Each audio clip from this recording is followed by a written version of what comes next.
welcome to this session which is the third session in today's conference. And for this session, I'd like to welcome some colleagues from Crown Commercial Services. And they are Lee Edmonds, who's Head of Payments Services, and Chris Chamberlain, who is Category Manager. So this is an interesting one because it links closely to some of the work that we've been doing as part of the savings programme, of which you can find a bit more detail from Christine after the session if you're interested in learning a bit more about that. But I guess getting back to our guests, so Lee has been in the public sector for over 20 years. And his work at the minute focuses on developing effective procurement routes for public sector to access non-core banking payment services, which of course range from e-purchasing cards right through to grant funding admin, really to enable access and delivery of public money.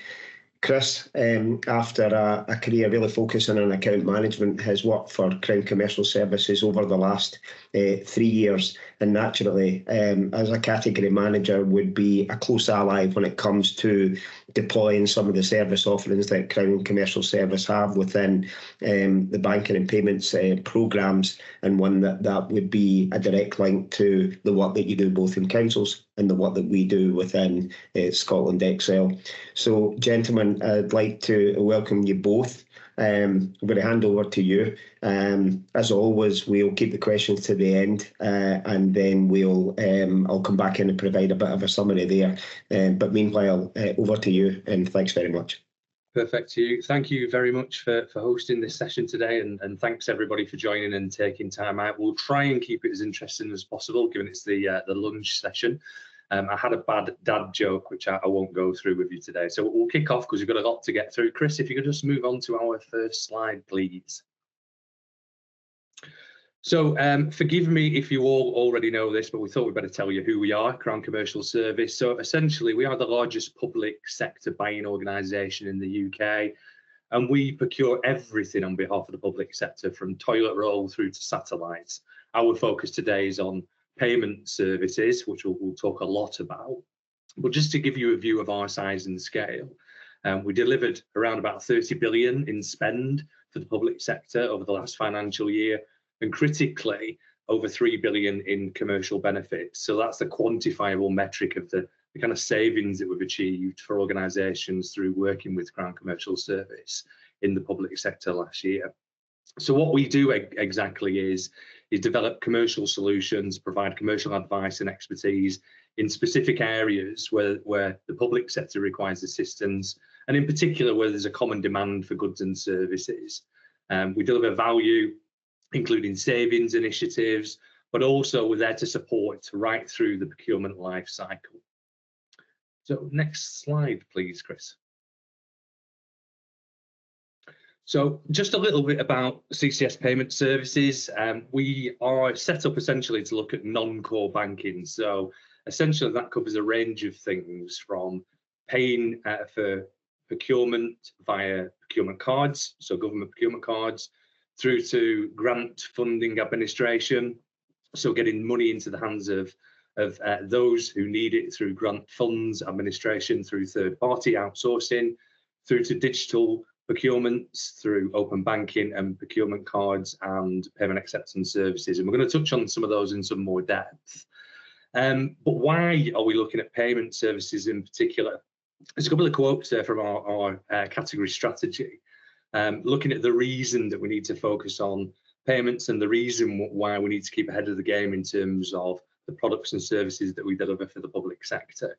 So we've seen a lot in terms of development in this space over the last 5 to 10 years. A lot of that driven by COVID and the demand for digital payments where physical presence wasn't available, but also through regulation and through customer choice. There's an expectation now that citizens who want to interact with government services utilise the same methods that they do in everyday lives. So in their everyday banking journeys, in their everyday payment journeys, paying for goods and services as consumers. So essentially, we need to leverage those opportunities. We need to leverage those technologies, and we need to be on a par with what retail and other commercial sectors are delivering that enable essentially great choice, great experience, but actually an excuse to pay us rather than not pay us for services, while smoothing the journey for paying for things ourselves and paying our suppliers. So when I talked earlier a little bit about value and the CCS value proposition, what we're looking to deliver through our goods and services is exactly that, but there are a range of key considerations in that. We talk about cost efficiency and cost reduction, but we can't just look at best possible price. So everything that we develop is centered around a number of key considerations linked to value. So what coverage do our suppliers have? What quality? What innovation? Are they delivering inclusive methods of payment or inclusive access to government services? Cost efficiency is there, of course, as is choice, as is social value. So what is the social value proposition attached to the things that are being delivered for us? So value is beyond cost efficiency. It's really important that we get a great price, but actually it's value in delivering services. And one of the core things that we've been focused on is not just mainstream payment services, because a lot of policy requirements require that we interact with citizens that operate outside of the mainstream. And we'll touch on some of that in a little bit more depth later on. But some of the recent innovations we've been working on. So one of the things we're going to talk a lot about, and I'll hand over to Chris to do that later, is our open banking marketplace. So I won't go into too much depth about what open banking is, because I'll steal Chris's thunder, but essentially utilising the latest technology that allows citizens to pay for services, that allows better use of citizen financial data and better use of services that prevent fraud and error. What we've been able to do is create a cost reduction in comparison to other methods of payment, reduce back office reconciliation issues, so remove suspense payments, enhance fraud prevention and protection by putting into place better streamlined services that actually offer core fraud protections that are embedded within those services, and utilization of effective data to make informed decisions, better decisions about what individual personal financial circumstances look like, which affect things like testing for means tested benefits through to understanding an individual's ability to repay monies owed for public services. Other areas that we've been working on, digital purchasing cards. So the government procurement card typically is thought of as the same as a credit or debit card, something that's physical, but actually what we're seeing is more and more virtual or embedded cards. So cards that are locked down, can only be used for specific purchases, but actually are enabling us to pay our suppliers within terms, way beyond the 30 days that are necessary. Create process efficiencies because of a lack of requirement to process invoices within the back office. Transparency in terms of the quality of data that's available through our statementing process, and critically prompt payment throughout the supply chain as well. Further to that, prepaid cards and vouchers. So they've enabled us to create inclusion, choice and control. So alternative methods of payment, again, for those that operate outside of the mainstream, where we haven't got bank details or can't validate bank details, or actually an individual or organisation doesn't want to be paid into a bank account. We've created digital solutions as well as physical solutions that enable us to get money into the hands of those who need it quickly and securely and optimally. And then finally, we won't major on this today, but something for consideration and something we're talking to your colleagues in Excel about, fuel payments. So we service around about 5,000 public sector organisations across the UK by providing them with a fuel card, which essentially allows them to pay for fuel at any petrol station across the UK at a discounted price. But actually, as we move into new territory, as we move into a migration of fleet to electric vehicles, the infrastructure to support payments isn't there. So we've launched a discovery session, which is working with industry colleagues from fleet through to manufacturers, through to public sector organisations, which is looking to better understand the landscape and horizon of infrastructure and how actually we're going to enable our public sector colleagues to pay for fuel services moving forward. So that's just a bit of a bite-sized view of what we consider value to look like, what is embedded within the design of our products and services, and some of the recent innovations which we'll touch upon in a little bit more detail now. Next slide, please, Chris.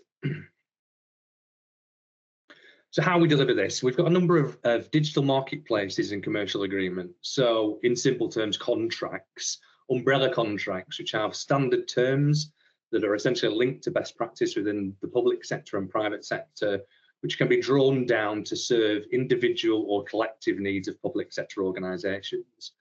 And the 5 on the screen are the core ones that we've got in the payment space. So the ones I mentioned: fuel cards, payment solutions, which is about essentially government procurement cards, prepaid cards and vouchers; funds administration and disbursement services, so that is the administration of grant funding to get that out to delivery organisations, and also the disbursement of other types of cash and vouchers via a digital marketplace. Payment acceptance, been working really closely with Christine from Excel on this one. This is essentially how we receive money by debit or credit payment to pay for goods and services. And then lastly, open banking. So again, how we save money through leveraging the most effective and optimal technology to allow government to receive payments quickly, effectively and securely, whilst reducing back office processing costs. Also included within that is confirmation of pay, which we'll talk again a little bit more about later, which is a way of validating account details and identity, actually, to ensure that when we pay individuals or suppliers, we're paying the right person or organisation. Next slide, Chris. So a little bit more detail around 3 of our core products and services. So procurement cards, we call that 10 things we love about procurement cards. So essentially, I mentioned earlier, digitally enabled, virtual and embedded. So we have developed a digital solution that allows organisations to pay for specific goods and services. This can be locked down by individual, it can be locked down by merchant category code, it can be locked down by organisation. So creating a secure method of digitally paying for goods and services promptly and making sure money and cash flow is effectively processed through the supply chain. What procurement cards also enable is interest-free credit. So essentially, we're paying for goods and services early, and we don't, as long as we pay within 30 days ourselves, receive any interest upon those payments that we've been made. So that allows us within the public sector to manage cash flow more effectively. We're essentially deferring payment whilst promptly paying our supply chain, so double win there. It enables effective controls, so detailed financial level 3 data is available through the majority of those who we engage with, and is available via procurement card statements. And we can establish recurring payment in conjunction with controls. So essentially, if we know we've got a set amount to pay specific organisations, specific suppliers, we can establish recurring payments and controls around that to make sure, again, we further reduce processing costs through the removal of invoicing and reconciliations. We've got security, transparency, and fraud protection in place. So essentially, we're insured, as you as individuals would be using a credit or debit card payment. We are insured in terms of the purchases that we make through the utilisation of our procurement cards. And then lastly, interoperability with tail. And what do I mean by that? We've put into place a tail end spend solution within CCS. So where we've got typically low value but high volume goods and services, we've put into place a solution that enables them to be procured via a marketplace. And actually, our government procurement cards can be used to pay via that marketplace. So we've got an end-to-end solution to pay for those common goods and services in place. The next one is prepaid cards. And as the use case stipulates there, it's like a debit card, but it's preloaded with a fixed amount of money, and that can be physical or digital. So we're supporting some large national programs, and we're working with the Home Office on the Aspen card, and that is to support essentially getting cash out to asylum seekers via the Aspen card. So essentially, where they're unable to access core bank accounts and cash isn't an option, we're providing a preloaded set amount prepaid card that allows them to pay for any goods and services that they need to procure from food through to accommodation directly. We're also providing local support for those responsible for their own care. And there is a number of local authorities in Scotland in particular that will be familiar with this, again, where individuals are responsible for sourcing and paying for their own care. We can give them access to a preloaded card with a fixed amount of money that enables them to do that. Similarly, for paying for personal assistance, equipment, or allowing social care workers to allow children essentially to receive a prepaid card to pay for clothes, to pay for goods that they would ordinarily have to have had bought for them. So giving them that independence, that ability to pay themselves whilst creating and retaining that control in place. And then other self-directed support, for example, transport or leisure. So essentially where cash isn't an option, where we haven't got bank details, where citizens choose not to receive money into the bank account, or we just can't make that happen, this gives us a viable option. And it can be physical or digital. So we can literally have the equivalent of a physical card issued, or actually we can give them a digital card, which enables them to have this exactly the same access and fundamental tools available to them, but it's issued digitally, further reducing costs to serve that process and that service. And then finally, vouchers. So a typical use case for vouchers centres around out-of-term school meals. So we're able to provide closed-loop vouchers. So essentially we issue to individuals vouchers for supermarkets so they can pay for food.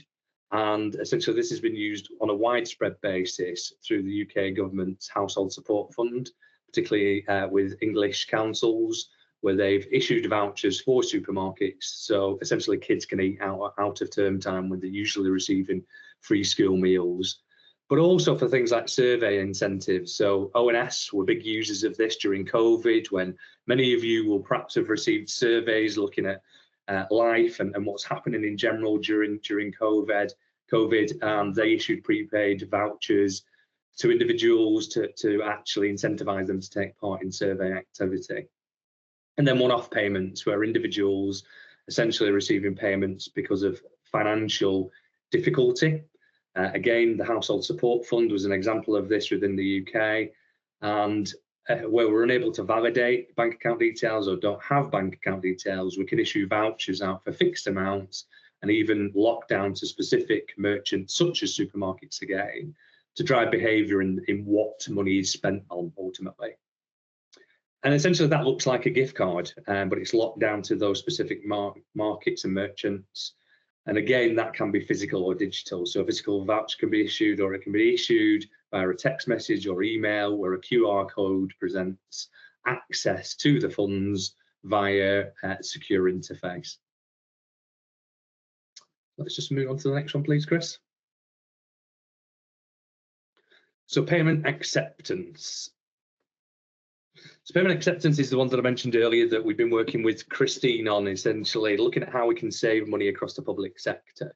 So we've had payment acceptance contracts in place through CCS for a number of years now. And essentially this enables citizens to pay for everything from tax payments to HMRC through to payments for books and food to universities. It also enables charities to receive money as well. And the reason that organisations utilise CCS as a whole, but in particular for these services, is that we generate preferential rates. So through our collective buying power, the fact that we have so much volume flowing through our commercial agreements means that suppliers want to work with us and offer us preferential rates against typical market rates.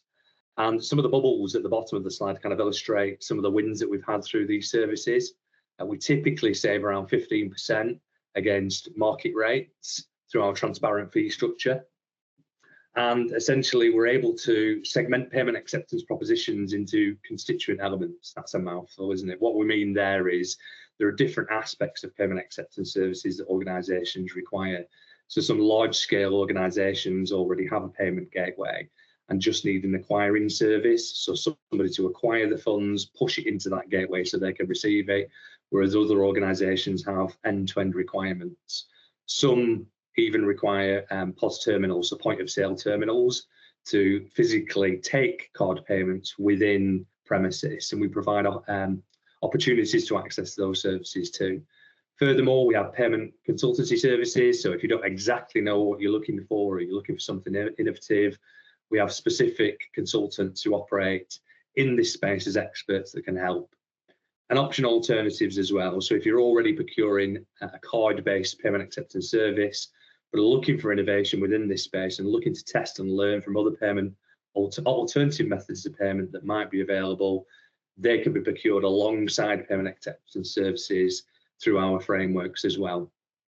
So it's a massive enabler within the public sector, this contract. It enables around about 25 billion of receipts to be received each year through a range of different methods, through a range of different organisations.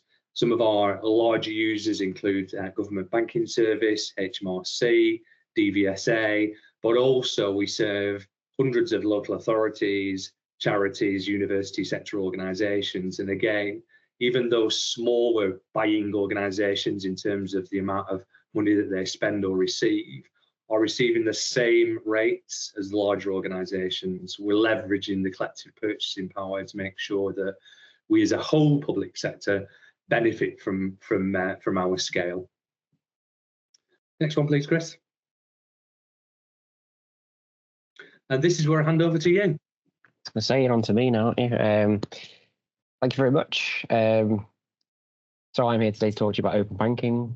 This is probably the bit where most people who come to us and ask us, what is open banking? And I suppose that is the kind of main question. What is open banking?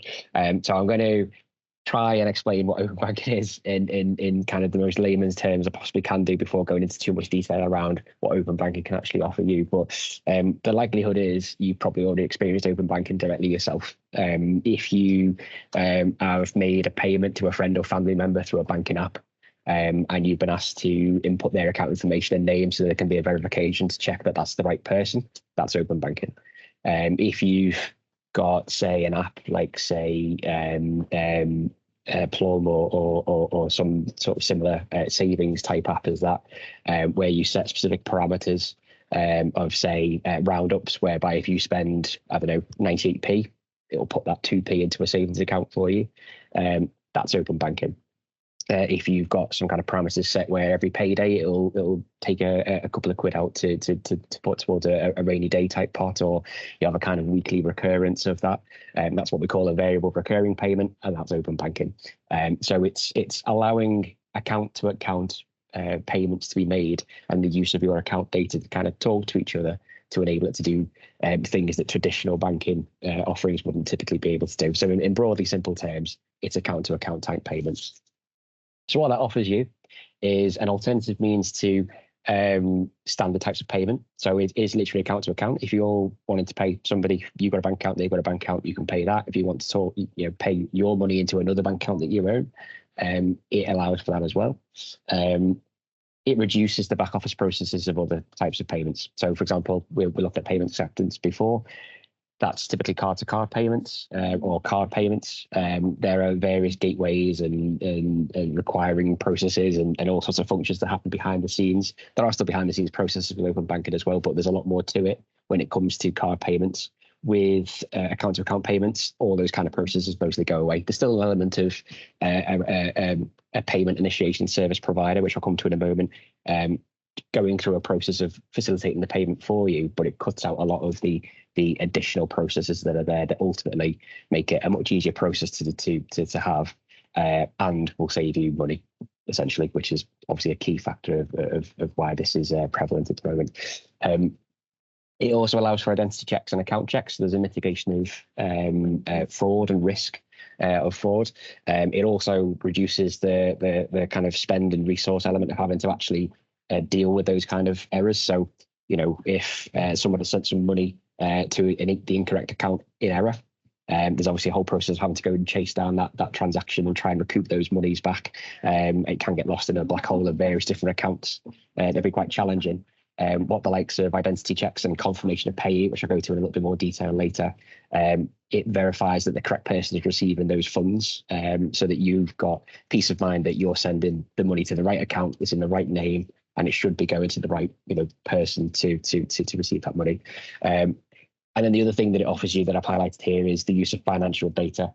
So that essentially allows you to have a view of the account information of a potential customer. And you can take a view of their financial standing, for example, to see whether they can manage, say, the repayment of a loan, or whether you want to give them credit, or their affordability to pay X, requirement. Account information allows you to look at things like how you can monitor the direct debit payments of someone, or you can trace the payments of various funds. So you can see, for example, someone's received X money into this account, they've transferred it into Y account, and what that kind of transaction journey is throughout that process. These are the kind of things that we cover on our open banking DPS. So DPS is a dynamic purchasing system. It's another product that we operate in our kind of payment services team, and it's the DPS that I currently manage at the moment. And I'll go into a little bit more detail about the kind of various products that are available through this DPS. But what I would say at this stage, though, is this is kind of the tip of the iceberg. Open banking is new. It's new within the public sector. And I'll come to some public sector uses in a moment. But the potential of open banking is massive. We're seeing uses in, account-to-account payments and identity checks and using data to mitigate fraud risk, etc. at the moment. But that is just the tip of the iceberg of what open banking potentially can do. And what the DPS allows us to do, it's innovative enough to allow us to add suppliers as and when we want them to. So a new supplier comes along with a new thing that's innovative, that changes the landscape of open banking. Well, our kind of preset agreement that we've got here allows that supplier to join and offer those innovations with the backing of having CCS assess their viability and eligibility to be on the agreement and provide these services to the public sector. But it means that potentially customers, public sector customers, get immediate access to those types of services straight away through this kind of agreement. What does that actually mean to you? So I think it's probably fair to say that the public sector in general is fairly slow on the adoption of open banking processes. I mean, it is fairly new to begin with, but my example earlier when I was talking about a verification of a bank account, for example, we've been doing that, personally for years. I certainly have. I don't know, what kind of banking app looks like. I've used NatWest there as an example on this particular slide. That isn't necessarily anybody's bank account, by the way. I'd love it if my savings account had 10 grand in there, but that's just an example one that I've chosen to put in there. But we're slow to adopt these types of processes, and there is clear savings and value to be made through the adoption of this, not necessarily to replace the existing core banking services that we have, but to use in tandem with them to offer the potential customer or payee or payer choice in how they want to go about their banking processes that will drive value overall. So we're using HMRC as a bit of a kind of case study here at the moment. They recently declared that in January alone, they reported 3.3 billion of tax return transactions were made through that kind of account-to-account payment open banking processes that they've put into place. That's just for January of this year alone, 3.3 billion of tax returns. And that was 16% increase over other more traditional methods of payment. So pay by card, for example, the account payment has overtaken that. Account-to-account payment has overtaken that kind of process of utilising card. How has that helped them? It's given them many benefits. It's increased the speed of transactions. So transactions through open banking methods, through account-to-account payment methods, they're issued in real time. There is a couple of back office processes that happen, but in essence, they happen pretty much immediately, particularly if there's no errors and no issues with regards to the verification of who the recipient of the money is. It reduces those transaction errors. So it's verifying an account. It's verifying that the person you're paying is the right person. If that isn't necessarily the right person or there's an error, it flags up and says, are you sure this is the right person? You can have those kind of options in place. And then think of the kind of the reduction of costs of having to mitigate those challenges. So, if someone makes a card payment, they pay the incorrect amount or they pay it to the wrong person, the challenge of having to go back and reconciliate that process is incredibly challenging, incredibly time consuming. This all but erodes that issue. And also the reduction in cost of fees. So, for example, I mentioned before, when you come to traditional card payments, there's a lot of things that happen in the background when you try to make a payment via card. This essentially erodes that altogether. There is still back office processes that I'll come to in a moment, but they're much reduced compared to what we're seeing in kind of traditional kind of card payment elements. Chris, can I just come in? Yes. Yeah, so I guess just picking up on a point there around public sector usage. So public sector, we aren't typically trailblazers when it comes to technology, particularly where there's, I guess, an assessment of high risk. But HMRC have been trailblazers. They are the largest user of open banking services in any sector, not just public sector, in any sector in Europe. And they've seen significant cost reductions as a result of the implementation of open banking. So typically, and we can't give you HMRC numbers, unfortunately, because they're right in the middle of a procurement through our dynamic purchasing system. But for low-end users, so those who essentially aren't huge users or recipients of payments, but fairly significant, they're typically seeing savings around about 80% in terms of transaction processing costs. So we get the best deal in terms of payment acceptance, so receiving money by debit or credit card. But the equivalent process for receiving money via an open banking payment initiation service is saving around about 80%. Furthermore, a reduction in missing payments. So Chris mentioned the reconciliation challenges that you all experience because it's made from a person's bank account direct to a public sector bank account. It is automatically linked, and therefore there isn't a reconciliation issue. So it's a big range, but different organisations of different sizes are seeing a reduction in their overall suspense by between 20 and 60% as a result of implementing open banking services. Now, it isn't an either or either, because we're not going to see a seismic immediate shift from people paying with debit or credit card through to utilising open banking. But what HMRC have seen is not just that reduction in cost. And what they did expect, in fact, was a reduction in card payments as we saw an increase in open banking payments. What they've actually seen is an increase in payments. So actually, it's the choice element and the citizen centricity of enabling people to pay by different means that they're becoming accustomed to within everyday life that's driving additional revenue, tax revenues into HMRC. And that's being replicated in the private sector and other areas of public sector too. So it's not just about saving money in terms of transactional processing costs. In fact, that might not shift the dial in its entirety, but actually creating more revenue through more payments through that offer of choice and reducing those back office reconciliation costs.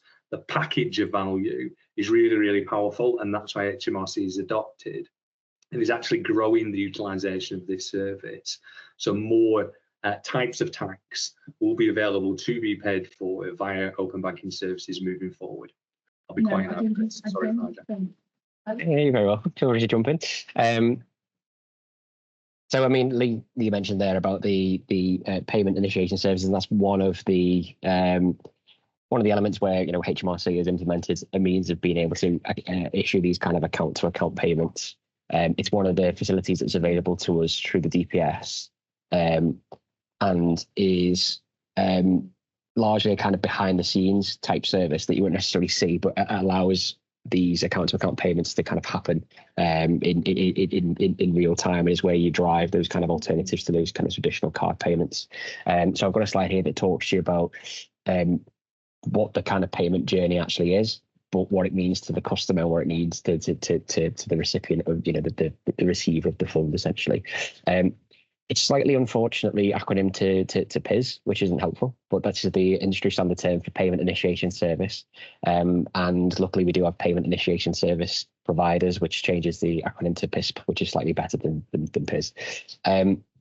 So what this largely allows you to do is facilitate a real-time payment directly via an API or the platform or website that can be done by a customer that ultimately sends a payment to a receiver through a payment initiation service or through a payment initiation service provider. You can see there on the diagram below that it's quite a quick customer journey. This all happens in real time, but essentially the customer will decide to make the payment. You can see on the little mock-up of the phone there's two options: pay by card or pay by bank transfer. What we're looking at here is pay by bank transfer. They select that button. They click pay by bank. The payment initiation service provider would take the customer to the kind of banking page where they would then authorize the payment. So, for example, sometimes if you're online and you're making a payment online that's of a significant value, it might ask you to go into your banking app, and certainly on my one, it asked me to do a kind of ID verification check where on my one it asked me to blink, but I know you can use thumbprints or other means as well to kind of authorize and accept that payment. Once that's done, it takes you back into the payment. It takes you back to the kind of website or API that the customer has, where they're processing the payment. And behind the scenes, the PISP authorizes that payment and directs it to the acquirer. It's a really quick process, really straightforward, really easy. Takes seconds to do. Happens in real time. But importantly, I feel for yourselves and others is that there is no kind of heavy implementation or massive change that it needs to have for your kind of back office processing systems to incorporate something like this. Most suppliers who operate these kind of things can bolt them onto existing processes. Equally, if you do need something more bespoke, or you do need something slightly different, or you do need something completely made from the ground up, There are suppliers who can facilitate and create this fairly straightforward, but ultimately it's just a quick and easy ability for you to allow that option of choice, as Lee mentioned earlier, away from just card payments and the heavy processing costs that Lee mentioned earlier. You know, a potential 80% reduction by looking at something like this over the types of traditional card payment costs just by operating that choice. There's also, I suppose, a human element whereby, you know, if you're paying directly from a bank account into another bank account, there may be that kind of feeling of protection of being able to do that yourself as opposed to going through a card. So there'll be lower processing fees throughout by using a payment initiation service type process. The next thing I wanted to share with you that kind of ties in nicely with this is confirmation of payee.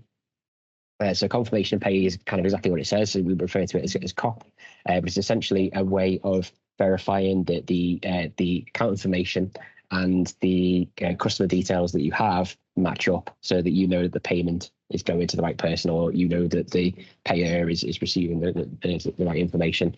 These can be bolted on as part of the bolted on by as part of the API for the payment initiation service and the account information services, which we'll come to in a second. Largely, it's just an additional fraud prevention check to kind of ensure that you're confident that the right person is receiving the money, or the right person is, you know, the recipient of the payment. Doesn't have to happen on an individual basis. It can be done for organisations or other types of organisation or other types of businesses. And it can also be done in bulk. So it doesn't necessarily have to be, you know, you can see the mock-up here where it's just using one example customer and their sort code and account number before you process a payment of £197. But it could be done in bulk. So you could bulk import a load of suppliers, for example, verify that they've got the correct bank details, and then you could set up your kind of regular payments through that to that kind of bank account through your PISP. To ensure that, you know, you've got confidence, you've verified it's the right person, so the multiple payments can happen as and when you need them to. Again, this is largely a fraud prevention tool. It mitigates the errors of any transactions being sent incorrectly, and allows you to kind of have the assurance that the right people are receiving the funds at the right appropriate time. And as I say, it can be bolted on to any other existing API that you might have, and can be quite slick and operate behind the scenes. So this kind of mock-up here, I wanted to try and show something that you can see physical, but largely this can also happen kind of behind the scenes as well. And then the last thing I wanted to show you, which is quite different to the other two areas, but still equally as important, is around account information services, or AIS. So what this does is it allows you access to the individual's account information highlight with their consent, which allows you to develop a clear picture of what their financial situation is. So, for example, I mentioned before the likes of, say, ClearScore or other kind of credit checking applications that you might have yourself to keep an understanding of your kind of credit rating. That is an example of an AIS type app. It assesses and views all your different financial data. It looks at where you might have accounts in various different places, looks where you might have loans or credit cards, etc., puts it all into one place to allow a kind of assessment to be made of what your kind of financial standing is. It can be operated in tandem with a payment initiation service, but it's important to note that suppliers who offer AIS can't operate payments themselves directly as an AIS service, but if they also offer PIS, they can do payments as well. But AIS isn't a provider of payments. It can't make payments for you, but it can give you a kind of view of whether the potential recipient or the person whose account information you're looking at is financially viable, potentially. So things it can offer, but not limited to, account analysis. So it can give you the understanding of the financial standing. It can give you an idea of their kind of level of income. It can give you an idea of how much debt they have. It can give you an idea of how many credit cards they have. It can give you an idea of other bank accounts that they maybe have. It'll allow you to look at how you can potentially optimize direct debit use. So, for example, if they've got direct debits, you know, dotted throughout the month, would it be more appropriate to put them on a set date? Would it be more appropriate to look at other payment options if that isn't doable? So, for example, if you're seeing the account information of somebody who, for example, is paid on a 4 weekly basis rather than a monthly, is direct debit working for them? Would a variable recurring payment be more appropriate? And obviously, you could look at this, you know, on scale as well. But there are various uses you can do with this financial information that will add value to what the potential recipient of the funds or the kind of individual whose financial information that you're looking at. You can use this information to kind of make a better understanding of where they could make improvements to their financial standing, or if they've got, various things in place, whether it's an organisation that's got various processes in place, how we can streamline and improve how, for example, you pay them on a monthly basis, or how you go about facilitating payments from them. This information is invaluable to allow you to make improvements in that area. The last thing I wanted to highlight on this, though, is that you can also trace and monitor transactions to mitigate fraud. So hopefully through using confirmation of payee and through using account-to-account type payments, you're largely mitigating fraud risk. However, there will be occasions where a fraudulent payment will happen. What confirmation of payee or what payment initiated service won't necessarily erode is if someone has made a fraudulent payment in error where they feel that they may be looking to pay somebody who they feel is the right person, so they believe they've done the correct process. As it turns out, it's a scam or some other process. What this account information service will allow you to track and monitor those kind of funds and see where the payment has gone to trace and track that kind of transaction, so you can go through the process of looking to mitigate and resolve and reconciliate that false payment or fraudulent payment to a quicker and easier conclusion than perhaps what you might do more traditionally. So it should hopefully, whilst you're mitigating the risk of those fraudulent payments throughout, if one does slip through the net for whatever reason, you've got this behind the scenes to also help and develop and process that. Account information is, there's so much you can do with it. There's this huge potential with the level of data that you're able to get through this. I've included a couple of examples of where we've seen other customers using these types of options, but just having that data, there's so much you could potentially do with it. And what we're really interested to do is to continue to understand from customers and other public sector organisations what we can do with this information, how they're utilising this to better develop their own kind of open banking usage and their own open banking journey. Lee, you've appeared on camera, so I'm guessing you're going to chip in before I move on to the next slide. I'm conscious of time, and I want to leave time for questions, Chris. I think just to summarise and bring this to life, one of the great use cases that we're seeing at the moment is citizens advice bureaus, essentially working with individuals to understand whether or not they're eligible for benefit. So the difference between this, for example, and credit reference agency data is credit reference agency data is latent. It's at least 30 days old, doesn't have up-to-date information. It's based on the last time applications were made, typically. This is real-time, direct access to an individual's bank account details, actual transactional data, which is presented back to individuals, so can help them budget, but also help an organisation understand in real time what their financial situation actually looks like. So the obvious leap from that is means testing of benefits, but on the flip side, actually understanding an individual's ability to repay money that they owe when they're in financial difficulty, which is another local authority use case that we're seeing at the moment, but also citizens advice working in tandem to better understand that. So just wanted to summarise by saying that, Chris. Thank you.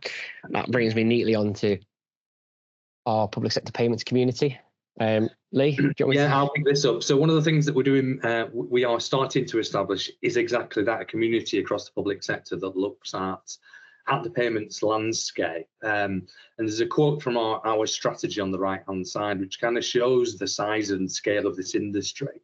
So at the risk of reading out, so payment services, market and associated services, incredibly important to the UK economy. Estimated revenue 11.8 billion annually, forecast to grow to 14.9 billion in 2030. In 2022, 107 trillion pounds flowed through payment systems, which was the equivalent of 44 times GDP. So this is massive, and actually it's innovating at a rapid pace due to the regulation, customer choice, and actually availability of technology in place now. So we need to keep ahead of the game. We need to leverage that technology to make sure the public sector is best placed to deliver services. So our community essentially will be meetings with public sector organisations that look at sharing best practice, innovation, great use cases and case studies, but also working internationally with organisations to do some soft benchmarking and best practice as well. We've held 3 events so far in the lead up to the establishment of the community. A roundtable with Visa, where we brought government departments together to look at innovation and best practice in the card market. We've recently had an innovation day with MasterCard. So where MasterCard hosted, showcased their ability to generate management information to target specific areas through to virtual reality and biometric usage in the payment space. And we were recently the Global Government FinTech Lab in Dublin, where we appeared alongside Italy and India, talking about innovation in public sector payments and how we were driving better citizen journeys. So we'd invite you through Excel to be part of that community moving forward. Really keen to hear about your experiences and really keen to understand if and what we can help in any way possible. So I shall pause there and thank you so much for listening. We really, really appreciate it.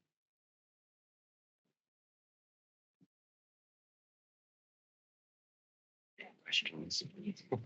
Chris, Lee, thanks very much. That was really interesting. It really was a whistle-stop tour about the range of products and services that you have available and are working. And I was particularly interested when you talked at the start about the range of products and services you have, but the importance that you place on innovation to ensure that they're continuing to evolve for your customer base.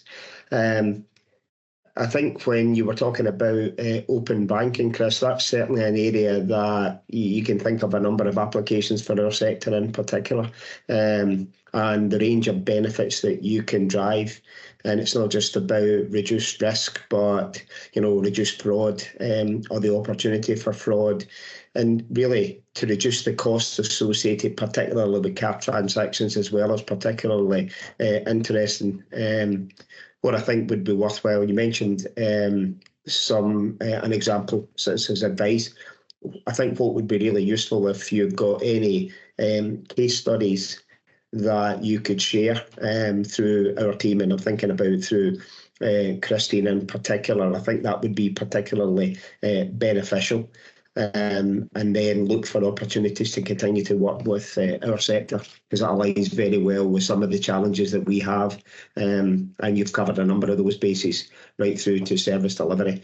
One question before I hand it back to Sarah, which is the previous session that we had was around the development of, or the better and more effective use of digital technology. And one of the things I was thinking about was, as councils look to continue to innovate, continue to be more efficient, to deliver more effective and efficient customer services, this would appear to be an area that there must be an opportunity to integrate where there's automation and back office services, thinking about the implementation of AI, and really to get a bit of joined up thinking to kind of help to close that loop on the opportunity for fraud in particular. So I wondered if you had any thoughts on how it can be integrated with other automated back office systems.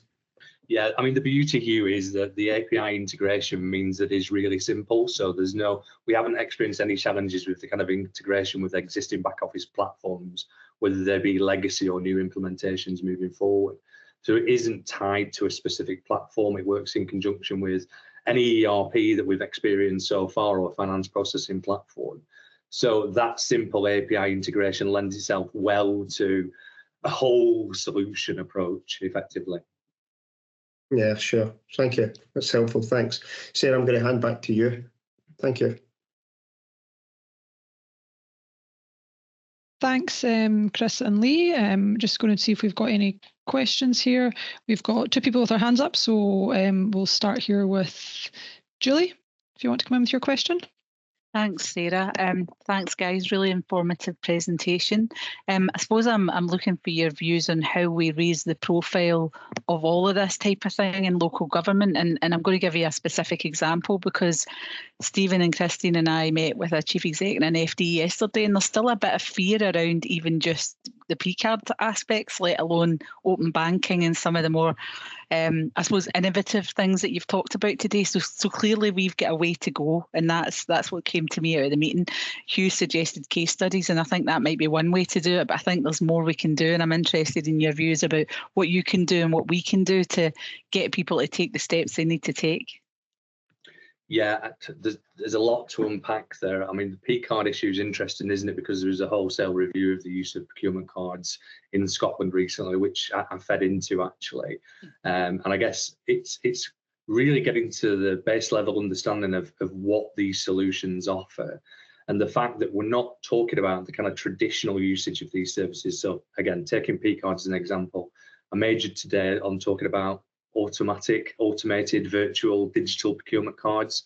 So that isn't me running around paying for bar bills, with my card willy-nilly. It's actually locking it down and creating secure ways of paying for specific goods and services to specific individuals, which is absolutely transparent and traceable.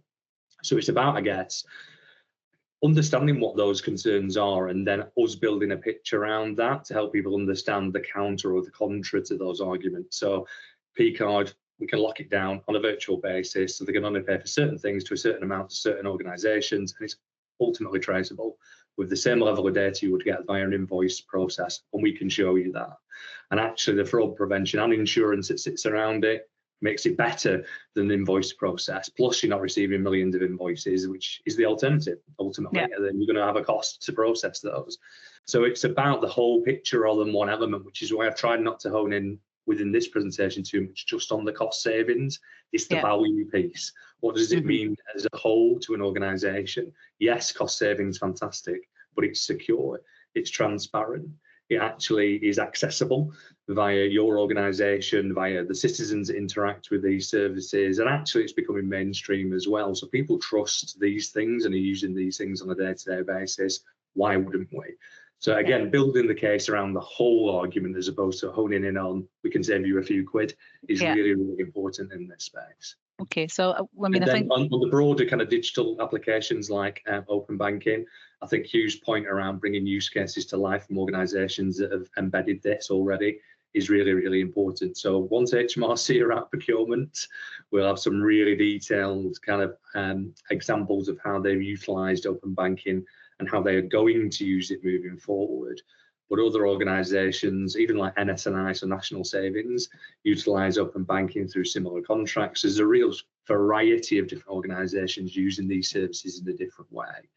But ultimately, they've got the same challenges as local government. They've got back office systems which don't naturally integrate and interface well with anything else.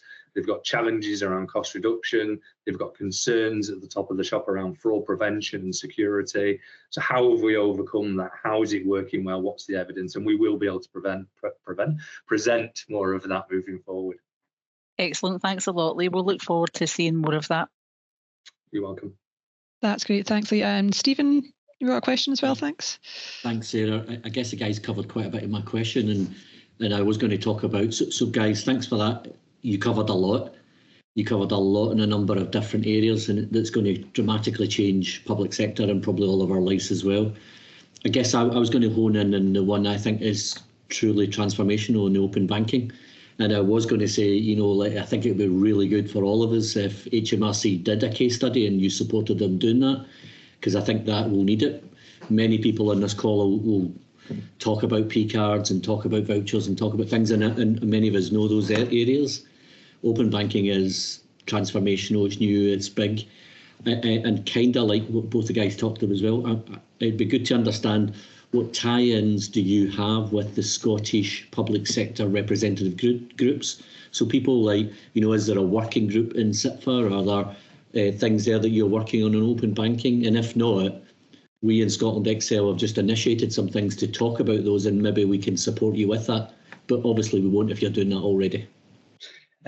So we're not, and that's the purpose of the establishment of the payments community. So it is looking at the breadth of the whole payments landscape, which we've articulated part of in the presentation today. But it will hone in on specific subjects for specific organisations and specific sectors as well. So that's the plan moving forward. And again, not just bringing to life what we're doing in the UK, but there's some fantastic examples. So that one of the guest speakers was from the Indian Central Bank, who was on the panel with me at the Global Government FinTech Forum, and he was talking about how they've overcome essentially getting digital payments out to citizens in the Indian population. If they can do it in that denser population with the challenges that they've got, I mean, that gives me hope actually that we can implement digital solutions across the whole of the UK. So some of that kind of soft benchmarking and lessons learned from challenges and overcoming them in other countries is going to be really important, and we will bring that to the fore through that community with specific sector focused areas as well. But equally, Stephen, if you've got something in place, we ain't going to reinvent the wheel. We will work with you and help deliver through that forum too, if that's helpful for you. Okay, thanks guys. Thanks. I'm not seeing anybody with their hands up for any questions, and we don't have any questions in the chat, so I think that's us ready to wrap up. Thank you, Chris and Lee. Thank you for your time. Hugh, do you have anything else to add? No, that was, thanks, Sarah. That was really informative. Chris, Lee, once again, thanks very much for your time. Very, very good and very interesting. The next session on the conference is at 2:00, where we're going to be joined by Mo Baines, who's the Chief Executive of APSI, and the theme of the session is going to be profit for a purpose or risky business, and Stephen's going to be kicking that off at 2 p.m, so we look forward to seeing you all there. But once again, Lee, Chris, thank you very much. Thanks everyone. Enjoy your lunch break. Thanks for the invite and thanks for listening, everybody. Thanks, care. guys. Thanks. Thanks everyone. See you. Bye. Bye.